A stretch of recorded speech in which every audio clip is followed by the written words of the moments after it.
Abroad. Masarap pakinggan para sa iba. Sabi nila, kapag nasa abroad ka, masaya at maginhawa. Pero ang totoo niyan, kaakibat nito ang lungkot at pangungulila.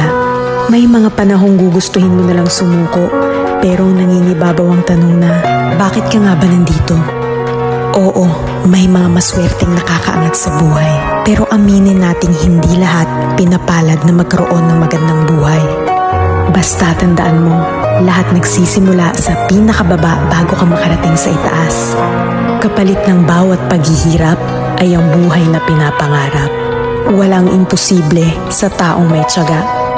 Magugulat ka na lang na palitan na ang mga salitang pagod na ako ng buti na lang hindi ako sumuko.